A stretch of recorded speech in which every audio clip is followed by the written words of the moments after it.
यार लेच गरीब घरात जन्म झाला वाटतं. याच्याकडे डायपर आणायला बी पैसे नाहीये, म्हणून बाळा ते गुंडाळून गेले माझ्या ढुंगाले. ते बी म्हाताऱ्याचे खराब लुगड्याचे. देवा, टाटा अंबानीच्या घरात तरी जन्म द्यायचा असता रे.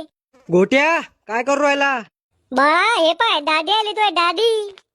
चालून दाखव मला चालून. अरे नाही चालता येत मला अजून, कशाला बळजबरी करू राहिले? गेली गेली गेली गेली गेली गेली गेली गेली. पागल कर तुम्ही सगळे. जे आलं ते गिली गिली गेले आलेले, गिली गिली गेले आलेले. लय राग आहे तुम्हाला अशा लोकांचा, पण लहान पडलो म्हणून काही करता येत नाही. काही आणाव त्याला इकडं, काळा टिपका लावते त्याच्या गालावर, मग नजर होणार नाही त्याला कोणाची. अव माय, मला कुठे नजर उरायली? इतकं चांगला दिसतो का मी? तुमच्या दोघांच्या खराब तोंडाची बेरीज करून व्हायली मी. चला याला जसं झोपू घालते. हा हे पटलं भाऊ आपल्याला, कवाची झोपी आले. यग यग गाई बा झोपी जाई. अय गोट्या, झोपला का? झोपला होता का तू? नाही, कोमात गेलतो मी.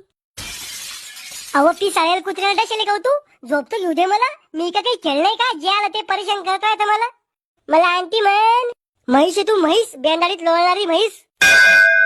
ऐ शकुंतला, गोट्याला काजळ लाव ना. लावा, मा डोळ्याला काजळ लावा, तोंडाला काजळ लावा, काळ डक करून टाका मग तोंड डुकराच्या पिल्ल्यावानी.